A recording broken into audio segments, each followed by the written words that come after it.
Bonjour et bienvenue dans cette nouvelle vidéo du Choucroute Garage. Dans cet épisode, je vous emmène en visite au sein d'une entreprise extrêmement intéressante qui prépare la mise sur le marché de la nouvelle gamme de Renault utilitaire. Mais pas que, et croyez-en mon expérience, tous les ingrédients sont là pour un succès.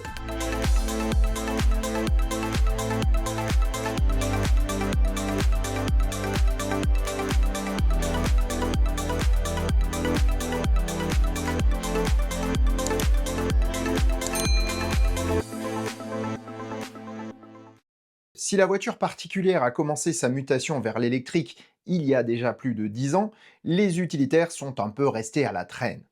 C'est en passe de changer. Exit les plateformes thermiques électrifiées, bienvenue aux architectures pensées dès le début pour l'électrique, avec une start-up pas comme les autres, Flexis. Mais, avant de nous plonger dans le sujet, je dois insister encore une fois sur les abonnements. Sans vos abonnements, ce type de vidéo n'est tout simplement pas possible. Vous abonner est gratuit et vous pouvez gérer les notifications à votre convenance avec la petite cloche. Vous ne serez donc pas spammé. Plus la communauté du Choucroute Garage sera grande, plus YouTube mettra en avant mon travail. Ce qui permettra à de plus en plus d'acteurs de découvrir ce que je fais. Ce qui nous donnera l'occasion de voir de plus en plus de vidéos tournées là où vous ne pouvez pas entrer. C'est un cercle vertueux qui, encore une fois, ne vous coûte rien, mais qui, moi, m'aide énormément pour vous proposer des vidéos intéressantes. Merci d'avance à tous ceux qui décideront de s'abonner et un grand merci aux abonnés actuels de la chaîne. Ceci étant dit, passons à notre sujet. Je vais faire les choses un peu à l'envers aujourd'hui. Nous allons commencer par le produit fini. Ensuite, nous irons voir comment on conçoit un tel véhicule et enfin, nous parlerons de tous les services essentiels à une bonne transition vers un utilitaire électrique. Toutefois, vous ne couperez pas à la traditionnelle séquence histoire.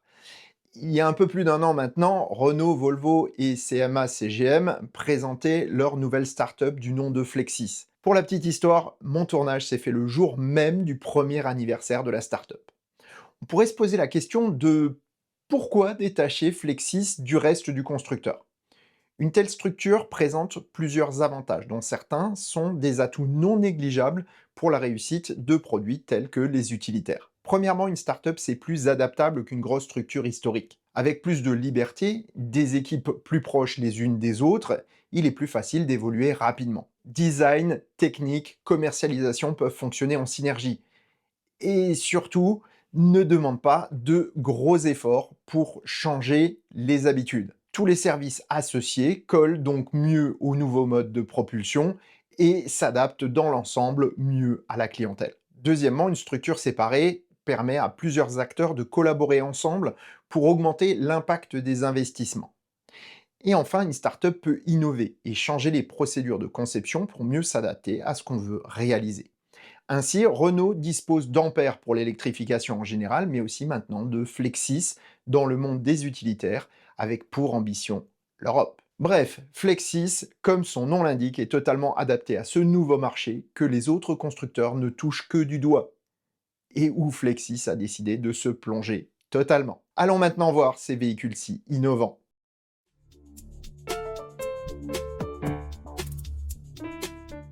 Merci de nous accueillir chez Flexis. Bienvenue chez Flexis.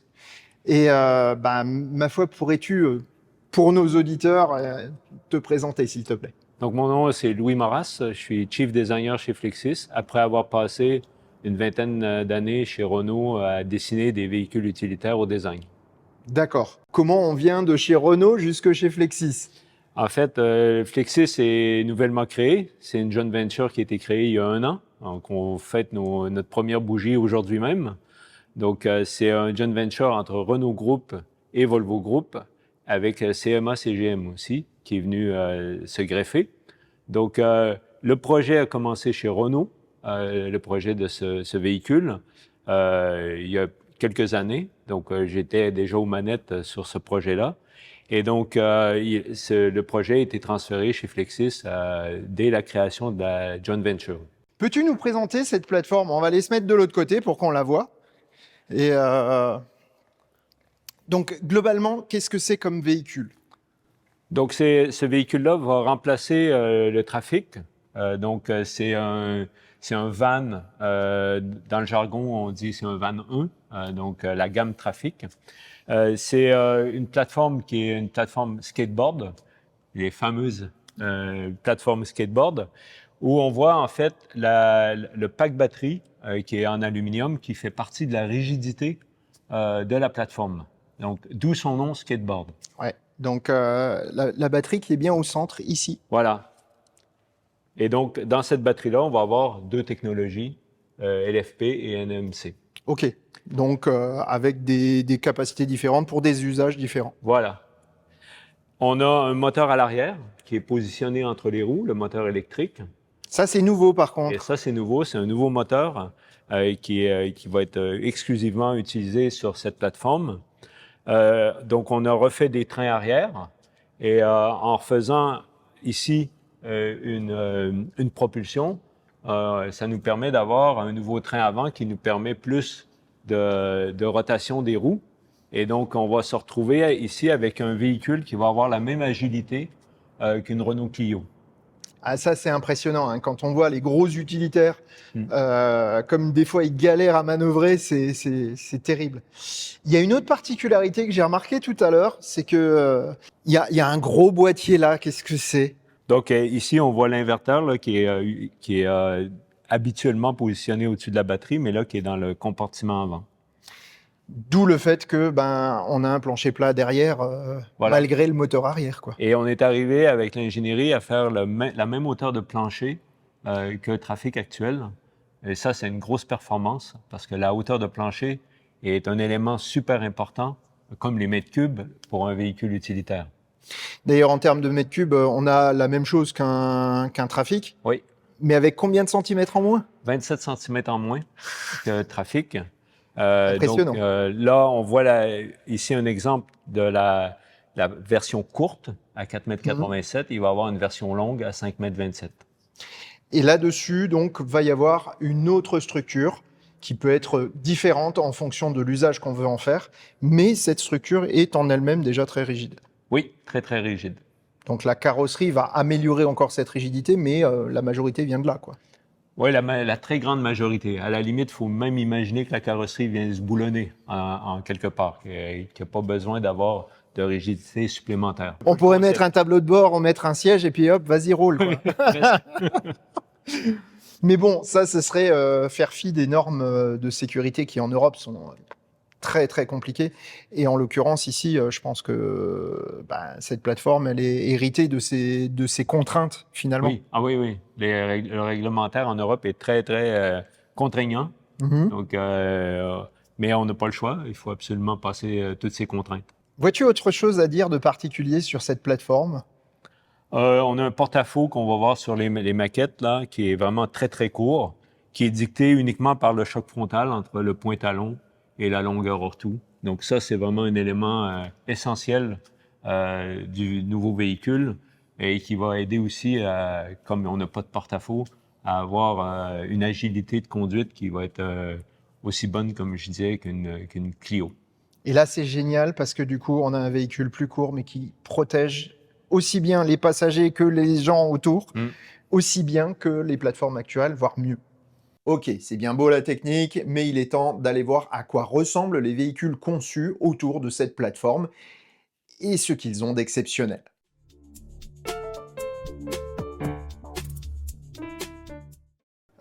Louis, ici, on a le plus gros volume de vente que vous avez prévu sur un modèle qui est le remplacement du Trafic, que vous appelez le panel van. Exactement. Explique-nous un peu ce qu'il est exactement. Donc le panel van, comme tu viens de le dire, va remplacer Trafic comme fourgon. On a abaissé la hauteur à 1,90 m pour pouvoir rentrer dans les parkings, ce que ne savait pas faire Trafic jusqu'à maintenant. Donc, on parlait tout à l'heure autour de la plateforme, on a une face avant qui est vraiment très, très réduite au niveau de son porte-à-faux. Et toutes les décisions qu'on a prises, c'était conso, autonomie, aérodynamique et pour le chauffeur, pour vraiment faciliter son quotidien. Donc, au niveau aéro, on a évidemment un monovolume avec le pare-brise triptyque, mais le pare-brise triptyque nous aide aussi à avoir une bonne visibilité pour le chauffeur.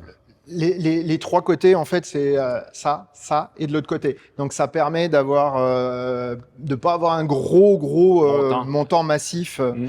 Le fait de mettre un triangle, ça rend les choses plus rigides et donc plus résistantes. Voilà. Le regard, ça va être les DRL qui sont placés très haut, qui vont servir aussi de clignotants. Et on a voulu faire disparaître les phares, mais les phares qui vont être quand même bien protégés par le bouclier assez massif sur la face avant. Ils sont pas trop bas non plus. Mais par contre, on retrouve pas le problème des SUV, des camionnettes qui vous éblouissent dans Avec votre les phares dans votre rétroviseur très haut. directement. C'est quoi le gros truc noir là-haut? Donc ça, c'est l'antenne Shark, l'antenne requin, mais qui a été placée à l'horizontale pour pouvoir rentrer dans les parkings à 1,90 m, justement. Ok, justement, voilà. Et donc là, on a un véhicule qui a, tu m'as dit... 4,87 m en version courte et 5,27 m en version longue. Donc on a un côté de caisse qui est très lisse, avec des belles protections latérales. Ouais. Et sur l'arrière, il y a une resserrée, il y a un spoiler sur le haut des portes battantes qui va permettre... Que je vous montre en image en ce moment. Oui, et qui va nous permettre d'avoir une autonomie de 8 % supérieure si on n'avait pas ces pièces-là. On retrouve l'affiliation Renault d'ailleurs dans les feux arrière avec les petites encoches qu'on va retrouver sur la R5. Et vous verrez que ce n'est pas les seules références. Après, à partir de ce panel van, on va pouvoir faire quelque chose de plus grand avec le châssis long, mais aussi de plus modulable. Exactement, avec la version cargo. Eh ben, on y va. Là, Louis, on retrouve exactement la même chose. Oui, donc c'est le même cockpit, c'est la même face avant que le panel van pour le cargo, mais c'est un véhicule qui a été dessiné grâce au skateboard pour recevoir des transformations à l'arrière.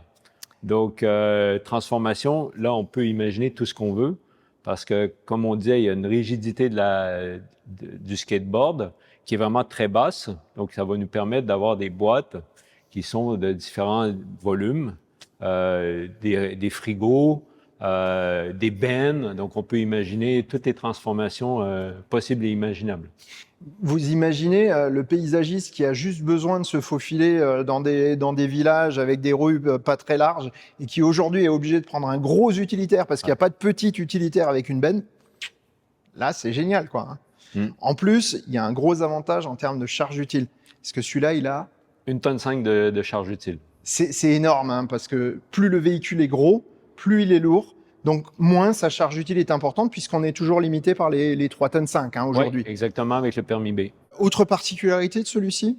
Non, franchement, non. À part que c'est exactement la même plateforme, la même face avant, tout est pareil.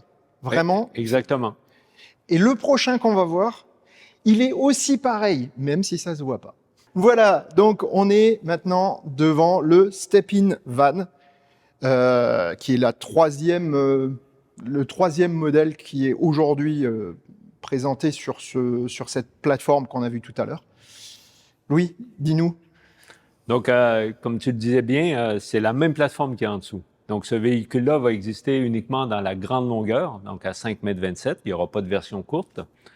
On a un cockpit qui est positionné plus haut, donc les DRL, ils sont aussi plus hauts. Mais on voit qu'on a fait un carry-over des boucliers entre les deux véhicules. Carry-over, ça veut dire que c'est le même. Hein. C'est le même, oui. C'est-à-dire qu'on a porté un design d'un véhicule sur l'autre. Excuse-moi de te couper. Non, pas de problème. Donc là, c'est un véhicule qui est tout en tôle, qui va passer dans la même installation de cataphorèse et de peinture que le panel van dans l'usine de Sandouville. Donc ça, c'est très important pour la qualité de fabrication, pour la légèreté aussi de toute la caisse. Alors, il faut bien préciser aussi que ce véhicule-là sera beaucoup moins vendu que le panel van. Oui, des volumes moins importants, évidemment. Voilà. Donc, du coup, profiter de la technologie du plus gros volume permet d'avoir la qualité qu'on associe à un grand volume de production. Exactement. Donc, il fait 2,60 m de haut, pareil comme le panel van, 1,90 m en largeur. On va avoir deux portes latérales coulissantes qui sont dans le cockpit, qui sont à galandage. Oui, c'est-à-dire qu'elles ne rentrent pas dans la carrosserie, elles sont à l'extérieur, donc elles ne font que coulisser. Dans un seul axe, exact. Voilà. Donc, on va avoir ici une interface ou une expérience utilisateur qui va être avec un rideau derrière qui permet le matin de placer les colis.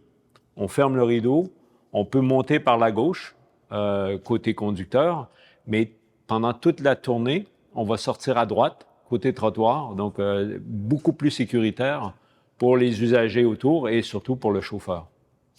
Donc en fait, en plus, question sécurité, le rideau reste fermé à part pour sortir les gros paquets. Donc il n'y a pas de risque finalement de se voir voler un paquet. Il y a Exactement. beaucoup moins de risques. Mm. J'imagine qu'il y aura des versions anglaises, donc avec le volant à Ouais. droite. Pour les 3 véhicules, oui. J'imagine que c'est pas compliqué du tout à faire, quoi.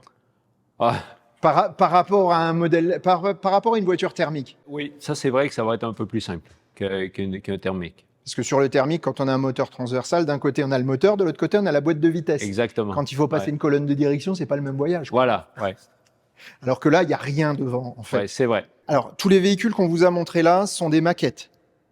C'est pas des véhicules roulants, c'est des maquettes en. Alors, je sais pas, il y a différents matériaux, c'est peut-être même pas de la tôle. Non, c'est des blocs de mousse qui sont habillés avec de l'époxy, qui sont fraisés avec des machines 5 axes et qui sont après polis comme une carrosserie automobile. C'est bluffant quand même. Oui. Parce que tant qu'on touche pas, mais c'est vrai que si on touche, ça sonne pas comme une carrosserie de voiture. Ça sonne plus solide, mais parce que c'est plein. Oui, c'est plein. Donc, en fait, le problème des maquettes, c'est bien pour montrer les choses, mais là, on vous montre en gros l'extérieur.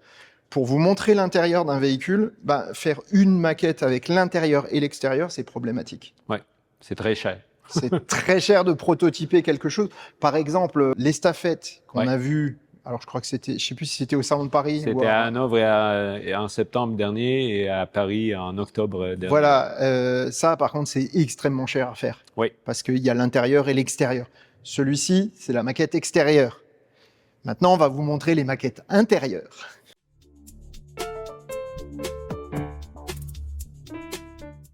Je me permets. Bien sûr. Alors, c'est une maquette sur roulette, hein, donc on va essayer d'éviter de se balader. Ça tourne dans le vide. Oui, exactement.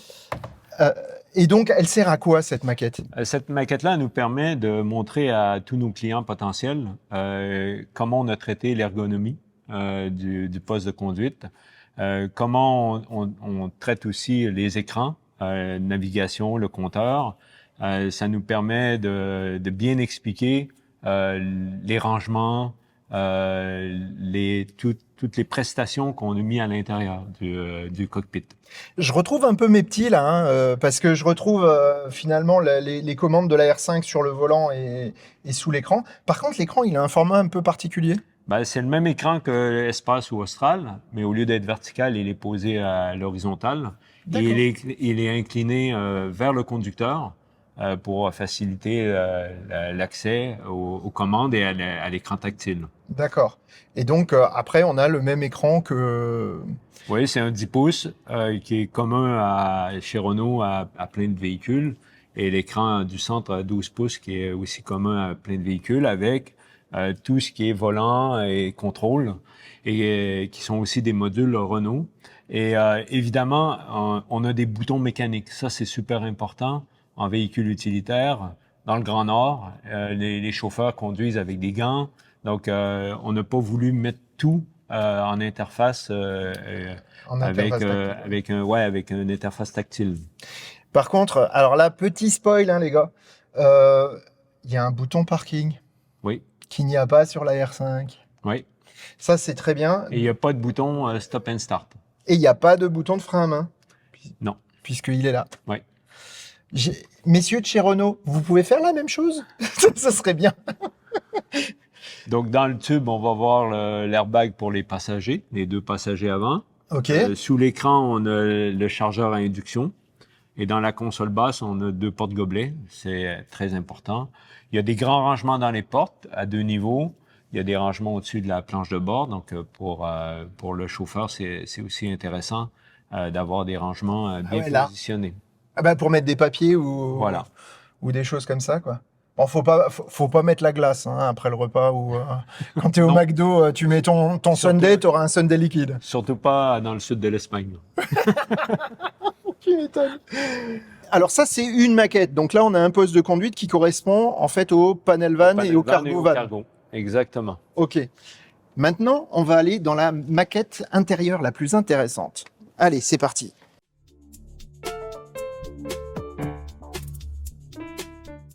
Ça ressemble pas forcément au véhicule, au step-in van, mais les volumes intérieurs, par contre, sont tout à fait Représentatif, ouais. ils sont respectés.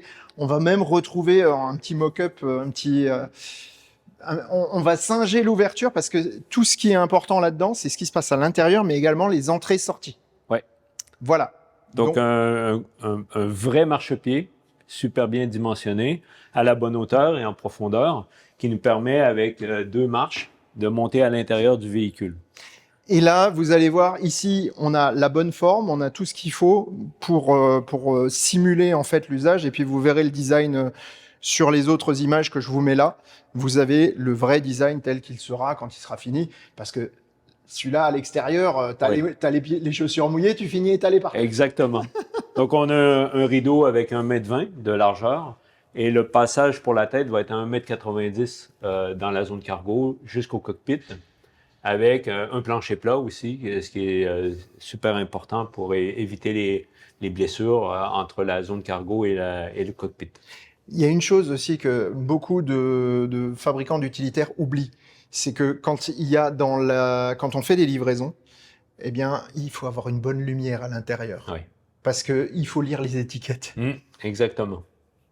Et là, ça va, il y a ce qu'il faut. Hein. Ouf. C'est encore une maquette.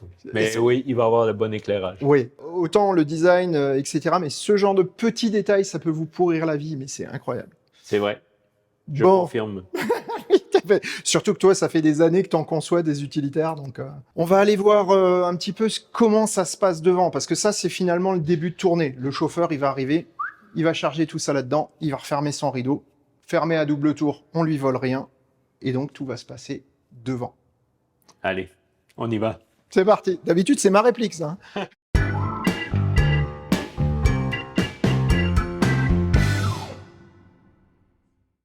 Maintenant, moi, je suis le paquet. Le chauffeur vient de me mettre dans la partie cargo et il part en tournée. Donc, je suis monté éventuellement par la gauche. Comme je disais tout à l'heure, on va sortir à droite pendant toute la tournée. Ouais. Donc, je me retrouve ici avec le même environnement que le panel van. Donc, si on a des chauffeurs qui passent d'un véhicule à l'autre, ils ne seront pas perdus. Ils vont avoir exactement les mêmes interfaces utilisateurs, les mêmes écrans, les mêmes modules.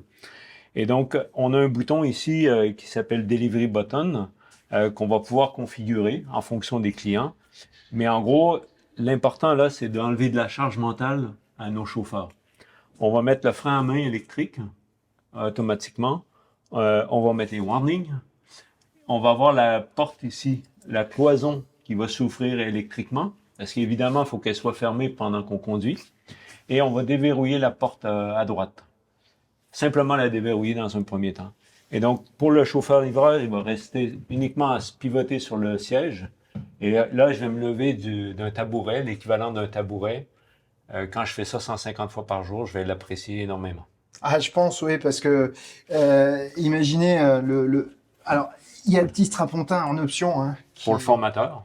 Alors, c'est pour celui qui va former, c'est peut-être aussi pour le gars qui va donner un coup de main parce que c'est une tournée où il y a un colis lourd. De temps en temps, oui, ça peut arriver.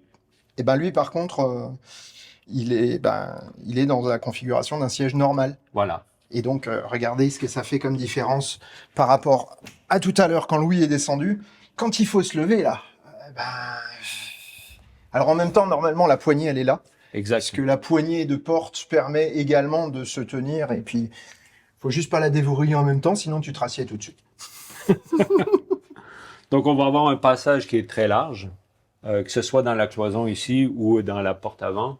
Donc, on va pouvoir porter des paquets jusqu'à 750 mm de largeur. ce qui est quand Ouais. même déjà C'est un bon déjà un bon paquet. paquet, ouais. Voilà. Et on va pouvoir ouvrir la porte avec notre coude, d'où les grosses poignées quand on est chargé. Et si on est garé, évidemment, côté trottoir, on n'a plus qu'une seule marche à descendre. On a réfléchi pour avoir le moins de mouvement possible, le moins d'efforts possible, parce que, mine de rien, le petit gain qu'on va faire quand c'est 150, 200 fois par jour, croyez-moi, c'est juste appréciable. Éviter de sortir par la gauche, côté circulation. Donc, pour protéger le chauffeur, mais aussi protéger les usagers de la route. Ça, c'est aussi important. Éviter de faire le tour du véhicule. Donc là, j'ai accès direct à mes paquets. Je sors à droite en toute sécurité. En plus, Et ce qui est bien, c'est que là, comme c'est un système donc avec les mains libres, le chauffeur, il va aller vers chez vous, mais sa camionnette se verrouille toute seule. Il fait exactement. rien. Ouais, Le déverrouillage et le verrouillage des portes coulissantes se fait de manière électrique. Par contre, l'ouverture et la fermeture se fait de manière manuelle. manuel. Et en s'éloignant, comme tu disais, il va se verrouiller et la porte ici dans la cloison va se refermer automatiquement. Donc, protection des paquets, protection de la sécurité, puis finalement des affaires personnelles du chauffeur aussi, hein. Exactement. Et en fait, ça, c'est pas quelque chose qui est sorti de nulle part. Explique-nous un peu comment vous gérez finalement, comment vous créez tout ça, et pourquoi vous le créez. Ben, évidemment, il y a des équipes à la direction du produit qui connaissent bien les clients. Il y a beaucoup d'expérience côté ingénierie, côté design. Mais pour ce véhicule-là en particulier, on a fait des vies ma vie, si je peux le dire comme ça. On est beaucoup dans l'équipe sont allés faire des tournées avec des chauffeurs-livreurs pendant toute la journée pour voir comment ils travaillent, quels sont les irritants qu'ils ont à avoir à tous les jours. Et donc, de le faire avec eux, c'est très, très important pour se rendre compte vraiment des problématiques. Et du coup, c'est vraiment important de travailler avec les chauffeurs et avec les clients Hmm, de Flexis, en l'occurrence ici, voilà, euh, qui, qui finalement aident à créer le produit, quoi, hein. exactement. Et la vraie valeur ajoutée de Flexis, ça va être de dessiner avec nos grandes flottes, nos grands clients, un aménagement de la zone cargo qui soit vraiment en ligne avec leurs besoins au quotidien. Ouais, je vais parler d'un concurrent, mais en gros, c'est ce qu'a fait Rivian avec Amazon. Voilà, par Hmm. exemple. Et donc là, aujourd'hui, ben, un véhicule comme le Rivian, le faire venir en France, il est trop gros, il est trop haut, il est trop lourd. Il n'est pas adapté à la majorité de nos routes, Au réglementaire. au réglementaire aussi. Et donc bah, là, on a un produit qui est français, qui va être produit d'ailleurs en France, hein. Oui, donc l'ingénierie était faite en France. Tout ce qui est SDV aussi, c'est fait en France. À SDV, ce qui veut dire pour les... Software Defined Vehicle, Voilà. donc à Toulouse et à Nice. Et il va être fabriqué à Sandouville, dans l'usine de Renault. Autrement dit, on va avoir un véhicule vraiment français. Avec, je pense que le moteur, il vient de chez Ampère, donc Oui, je crois qu'il est fait avec Léon, mais faut peut-être pas le dire ça. non, Je mais veux pas bon, dire de bêtises. on va laisser la chose ouverte. Je regarde, je contrôle et je vous mets en texte en dessous ce que j'ai trouvé. Franchement, c'était super intéressant de discuter avec Louis et de découvrir tout ce qu'il faut prendre en compte pour concevoir un utilitaire qui soit réellement efficace. Maintenant, nous allons voir justement par quel cheminement on passe pour arriver à un tel résultat. Toujours avec Louis Maurras comme guide.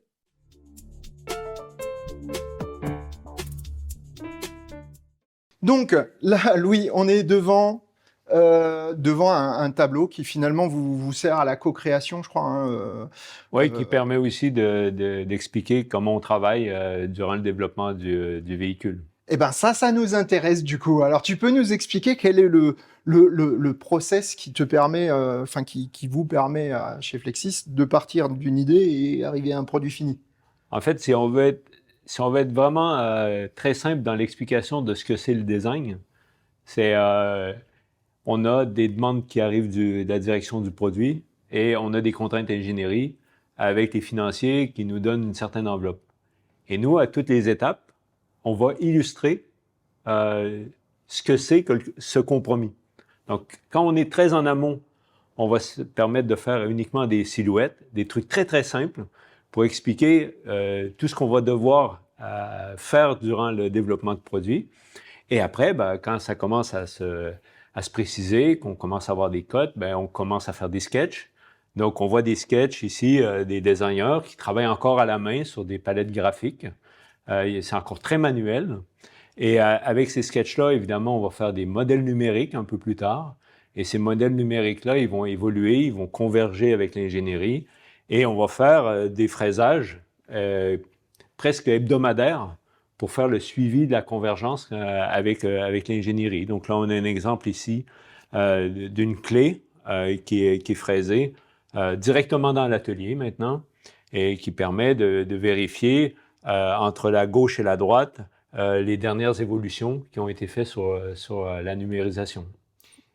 Globalement, ça veut dire une chose, c'est que le numérique, c'est bien, même quand on arrive avec de l'image de l'image 3D et de la réalité virtuelle, rien ne vaut le modèle dans la taille réelle. Oui, oui. Et en fait, la qualité finale, elle se fait beaucoup encore sur les maquettes en 3D. Et même si on voulait passer à un processus complètement numérique, il y a un moment donné, si on veut montrer des choses au client qui n'a pas l'habitude de porter un casque en VR, il faut montrer des vrais objets. D'où les maquettes qu'on vient de voir, intérieur, extérieur, qui permettent bien d'expliquer aux futurs clients ce qu'on est en train de développer. Ça montre bien une chose, c'est que, ok, on va gagner du temps en simulation, on va gagner du temps, mais à un moment ou à un autre, il faut toujours revenir dans le monde réel. Et là, je ne sais pas si la vidéo est déjà sortie, mais c'est ce qu'on a vu ou qu'on verra dans la vidéo que je vous mets dans la description. Voilà.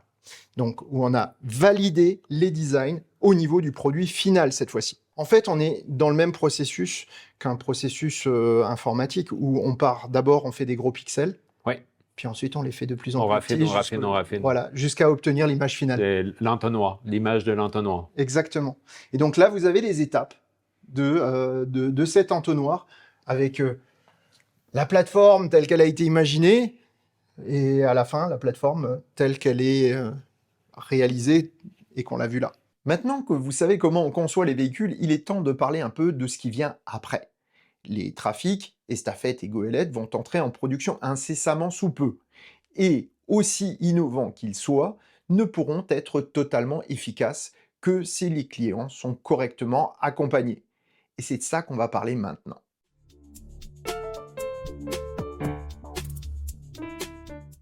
Les 3 camionnettes que nous venons de voir seront commercialisées de façon classique par les réseaux Renault et Renault Trucks.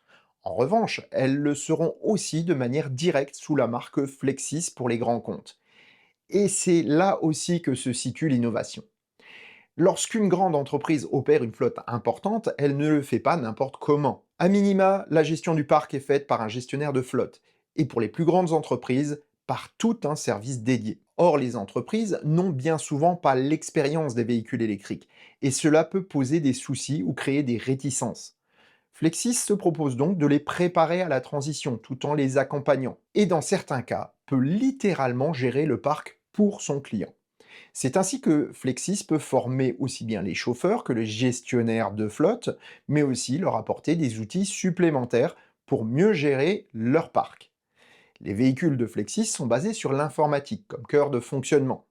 Avec le système Google, il est possible d'ajouter des fonctionnalités personnalisées, comme on l'a vu par exemple pour le bouton livraison dans le Step-in Van. L'autre avantage est de pouvoir intégrer directement les applications du client dans l'écosystème Google, voire d'en développer des spécifiques. Tout cela, Flexis peut le faire et a les compétences pour.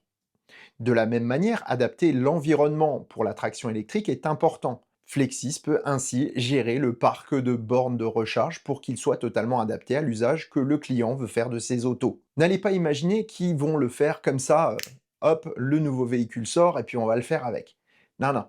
En fait, ils ont déjà commencé à le faire pour des grands clients et donc commencent déjà le travail avant que les véhicules soient mis en service. Enfin, l'IA est aussi à la fête, car si le monde de la livraison au dernier kilomètre est encore plutôt artisanal dans son organisation, c'est en passe de changer. Avec un bon chauffeur qui optimise ses tournées, c'est bien. En revanche, s'il n'est pas là, c'est à un remplaçant de faire le job, et il n'aura pas forcément l'expérience du titulaire. Avec une IA entraînée avec les données des meilleurs chauffeurs d'une flotte, l'optimisation ne dépend plus d'une personne et devient disponible pour tous. Ainsi, on a une meilleure flexibilité et un meilleur rendement. Enfin, il y a une composante importante dans la gestion d'une flotte, le SAV. Flexis propose des solutions extrêmement intéressantes car un véhicule immobilisé coûte cher, surtout en termes de chiffre d'affaires. Proposer des véhicules de remplacement est une chose, mais le fait de pouvoir les configurer comme celui qui le remplace temporairement est encore mieux. Un chauffeur qui devra changer de véhicule ne sera jamais perturbé. Il ne verra même pas la différence à l'usage, puisque toutes ces applications et tous ces pré-réglages seront dans le nouveau véhicule. Avec des solutions de financement ou de location, c'est tout l'écosystème du client qui est pris en compte par Flexis, depuis les premiers contacts jusqu'à la gestion au quotidien. Et ça, c'est quelque chose qu'on ne voit pas souvent chez les constructeurs automobiles. En conclusion, Flexis porte bien son nom, car entre les véhicules et les services associés, nous entrons dans une ère où un véhicule, même standardisé, devient aussi personnalisable que s'il avait été conçu pour un client spécifique. Et ça, je trouve que c'est plutôt encourageant pour une industrie européenne et française bien trop souvent sous-estimée. Pour finir cet épisode, il me tient à cœur de remercier ceux qui ont rendu cette vidéo possible. Tout d'abord à Louis Moras qui a pris tout son temps pour me présenter les modèles et son travail avec passion. Ensuite Sylvain Berthier qui a pris de son temps pour m'expliquer le volet service. Je n'ai pas pu utiliser les images de cette interview car la visioconférence n'était pas de très bonne qualité. Enfin, Gilliane Boyer pour l'organisation de ce tournage et certaines illustrations de ce reportage. En outre, je dédie cette vidéo à Hervé et Olivier qui ont vu mon sujet sur Flexis dans un JMT il y a quelques mois. C'est Olivier qui a pris l'initiative de me contacter et qui a lancé toute la machine pour faire cette vidéo. Merci à eux. Voilà, cet épisode est terminé, j'espère qu'il vous a plu. Si c'est le cas, un petit pouce vers le haut est apprécié. Mais je voudrais vous en demander un tout petit peu plus. Partager cet épisode est essentiel pour la suite, car si cette vidéo remporte un bon succès, il est tout à fait possible que je retourne chez Flexis, mais cette fois pour vous montrer d'autres aspects tout aussi intéressants. La technique ou l'usine de production de Sandouville par exemple. Je dis ça, je dis rien. Voilà, en tout cas merci d'avance, et sur ces bonnes paroles, je vous souhaite bonne route et vous dis à bientôt pour un prochain épisode du Choucroute Garage. Portez-vous bien!